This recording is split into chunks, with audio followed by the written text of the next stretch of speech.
की कर लेते हैं तो देखिए ईरान पर लगातार 2 दिनों तक हमले और तीसरे दिन की धमकी के बाद यू टर्न लेकर के ट्रंप अब दावा कर रहे हैं कि जंग खत्म हो चुकी है। ट्रंप का यह दावा है कि ईरान अब परमाणु हथियार नहीं बनाएगा। ईरान के साथ डील हो चुकी है और जल्द यूरोप में साइन होंगे। लेकिन इस बार आपको बता दें कि डील के लिए नहीं आऊंगा, जेडी वेंस आएंगे और ट्रंप ने यह भी दावा किया है कि डील साइन होते ही स्ट्रेट ऑफ हॉर्मुज खुलेगा। We're going to get pretty close. It's going to come down, and when oil comes down, everything else comes down. And most importantly, we have a deal that Iran will never have a nuclear weapon, which was the whole purpose of what we had to go through to get this. So it was a big, very big thing. देखिए Iran और America का युद्ध भड़कने के साथ ही अब Ukraine और रूस की जंग भी खतरनाक होती जा रही है। जेलेंस्की अब पुतिन की सेना की गर्दन पकड़ने की कोशिश कर रहे हैं। उन्होंने पुतिन के खिलाफ जमीनी हॉर्मुज तैयार कर दिया है। जमीनी हॉर्मुज यानी कि हाईवे ऑफ डेथ, यानी इस हाईवे को मौत की गारंटी माना जा रहा है। रिपोर्ट आपको दिखाते हैं।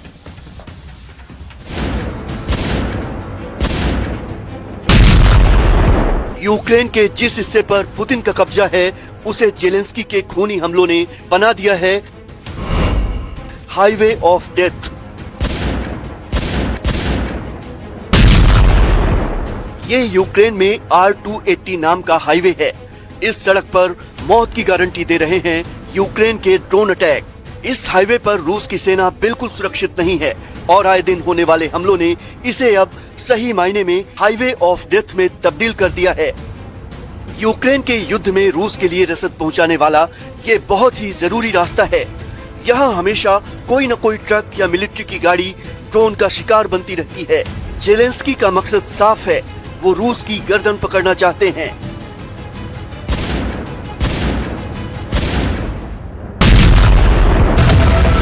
ये highway of death Ukraine border के पास रोस्तोव से होकर मारियोपोल और मेलिटोपोल से गुजरते हुए क्राइमिया तक जाता है। R280 हाईवे क्राइमिया तक रसद पहुंचाने के लिए 620 किलोमीटर लंबा बहुत जरूरी रास्ता है। ये अजोव सागर से होते हुए गुजरता है और अब इसे हाईवे ऑफ डेथ माना जाता है।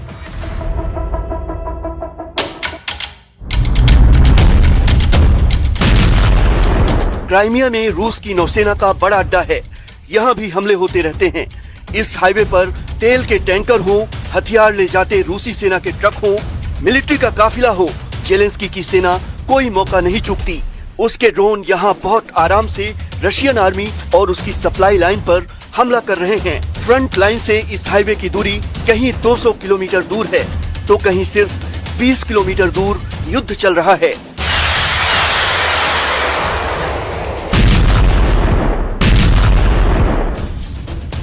हाल में यहाँ हमले इतने ज्यादा बढ़े हैं कि मई 2026 से आम लोगों के लिए ये रास्ता बंद कर दिया गया है। मिलिट्री कार्गो का गुजरना भी 70% तक कम हो चुका है। कि यूक्रेन ने रूस के क्रीमिया सप्लाई रूट पर हमला करके एक पुल को उड़ा दिया। उधर रूस की तेल रिफाइनरी पर हुए हमले के बाद रूस ने 300 से ज्यादा यूक्रेनी ड्रोन मार गिराने का दावा किया। वहीं पुतिन के जेलेंस्की से मिलने से इनकार के बाद यूरोपियन यूनियन रूस से मध्यस्थता में जुटा हुआ है। इटली की पीएम मेलोनी ने कहा है कि यूरोपियन यूनियन से सिर्फ एक ही प्रतिनिधि रूस से बात करे।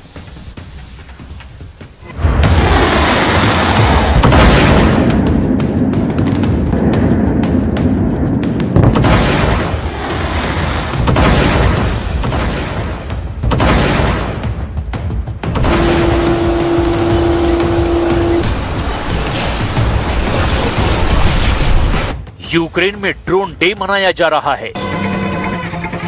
जेलेंस्की ने इस दिन को यूक्रेन की ड्रोन फोर्स के नाम कर दिया है।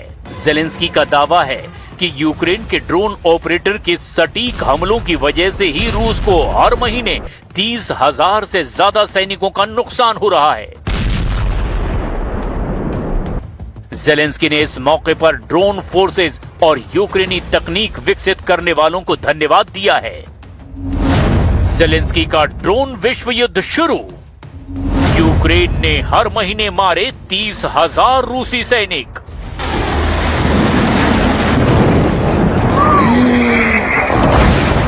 यूक्रेन ने रूस के खिलाफ सबसे बड़े ड्रोन युद्ध की शुरुआत कर दी है। रिपोर्ट में दावा किया गया कि यूक्रेन के ड्रोन हमले में रूस की मेन अफिप्सकी ऑयल रिफाइनरी में आग लग गई। मॉस्को ने दावा किया कि रात भर में रूस के एयर डिफेंस ने 330 यूक्रेनी ड्रोन मार गिराए। इस हमले के बाद रूस के कई इलाकों में ईंधन का संकट गहराता जा रहा है। लेकिन सवाल ये है कि दूसरे विश्व युद्ध के बाद यूरोप में लड़ी जा रही सबसे बड़ी लड़ाई में जेलेंस्की को जीत मिल पाएगी? क्या जंग के बीच भी जेलेंस्की अपनी सेना को वो ताकत दे पाएंगे जिससे वो मॉस्को ब्रिगेड का मुकाबला कर सकें? सबसे बड़ा सवाल ये है कि जेलेंस्की रूस को वो जख्म दे पाएंगे जिससे रूस सेना को सरेंडर मोड पर लाया जा सके।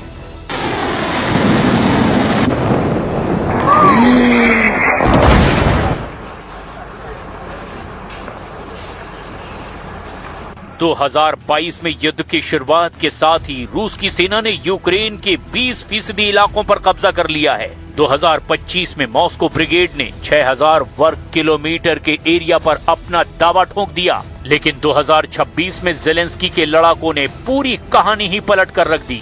रिपोर्ट में दावा किया गया कि करीब 600 वर्ग किलोमीटर इलाके को यूक्रेन की सेना ने रूस से फिर छीन लिया है। यूक्रेन का दावा है कि उसकी 3rd आर्मी कोर ने 150 किलोमीटर की फ्रंट लाइन में स्थिति मजबूत कर ली है। फ्रंट लाइन को मजबूत करने के लिए नए कमांड स्ट्रक्चर शुरू किए गए। रूस को पीछे धकेलने के लिए ड्रोन और रोबोटिक युद्ध क्षमताओं को बढ़ाया गया। यूक्रेन की 3rd आर्मी कोर ने दावा किया कि पहले हर महीने 70 वर्ग किलोमीटर जमीन गंवा देते थे, लेकिन आज की तारीख में 1 मीटर जमीन भी खिसकने नहीं दे रहे हैं। और अब जब जंग की नई तस्वीर ने रूस के शहरों की चिंता बढ़ा दी है, जेलेंस्की ने दावा किया है कि उसके क्रूज मिसाइल फ्लेमिंगो ने रूस के अंदर 1000 किलोमीटर तक हमला किया। यह हमला रूस के शहर चेबोक्सरी में हुआ है, जिसमें रूस के मिलिट्री कारखाने को निशाना बनाया गया। चेबोक्सरी सैन्य कारखाना रूस के लिए बेहद अहम है।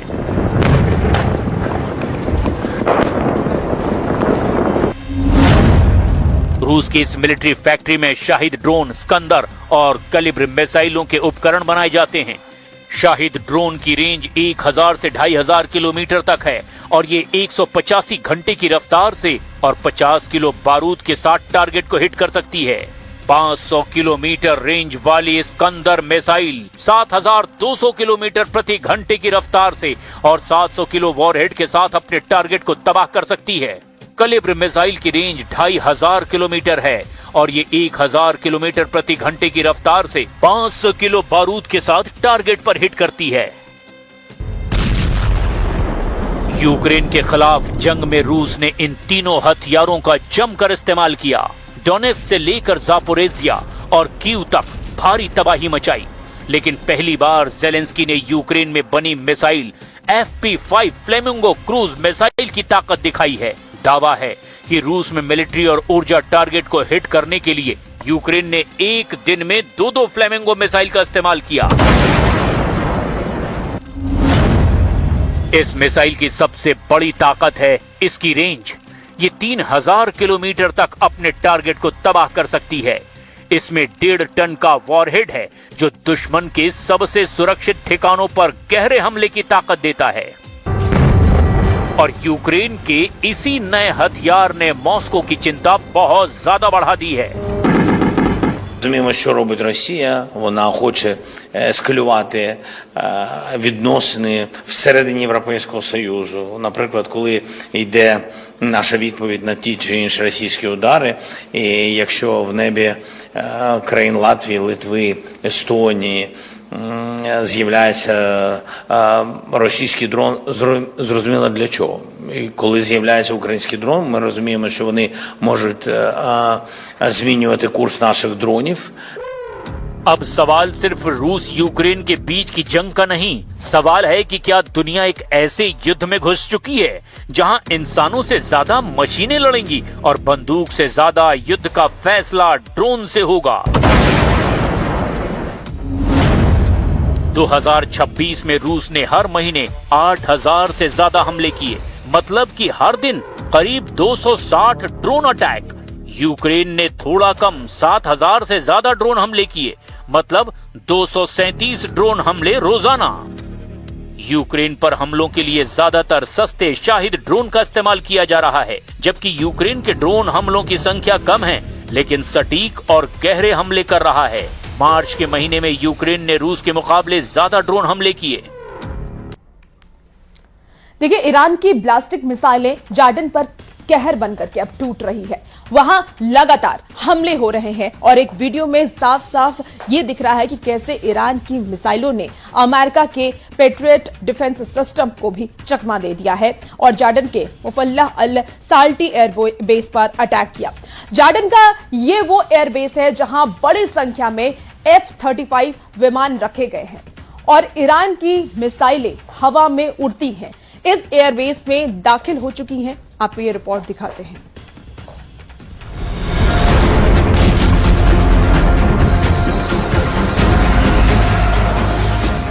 बहरीन में सायरन बज रहे हैं। जॉर्डन में अमेरिकी बेस पर मिसाइलें बरस रही हैं। कुवैत में तो हमले के डर से एयरपोर्ट ही बंद कर दिया गया, क्योंकि ईरान जंग तीसरे राउंड में पहुंच चुकी है और इस बार ईरान अमेरिका को जवाब देने में कोई कसर नहीं छोड़ रहा। कुवैत, जॉर्डन और बहरीन की तो ईरान ने हालत ही खराब कर दी।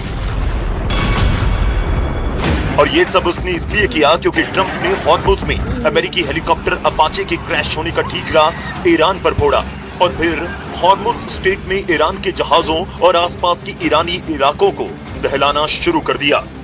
So we'll see what happens. But we hit them hard yesterday, and we're going to hit them again hard today, in case you miss it, in case you don't turn on your television set. And we'll see what happens with the deal. We were really close to a deal, but they keep tapping us along. They keep playing us for suckers because, you know what? They dealt with some very stupid presidents. I have to say that. I'm embarrassed to say it. Some very stupid people were sitting here. America ने Hormuz straight के पास Oman की खाड़ी से गुजरने वाले Iran के तेल tanker MT सेतेबेलो पर हमला किया। हमले का वीडियो भी जारी किया, जिसमें बताया गया कि अमेरिका ने तेल टैंकर के शिप के इंजन रूम पर बम गिराया और उसे तहस नहस कर दिया। इस हमले में 3 भारतीय नाविकों की मौत हो गई। इस सब के बीच ईरान के अलग अलग इलाकों पर हमले होते रहे और ये सब हुआ ट्रंप के जन्मदिन से पहले।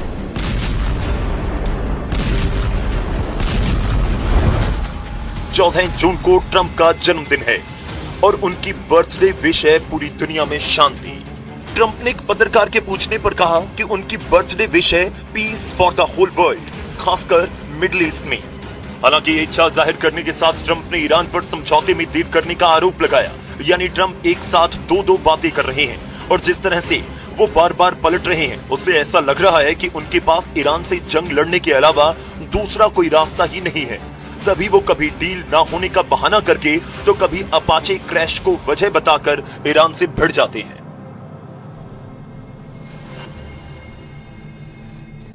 और चलिए वक्त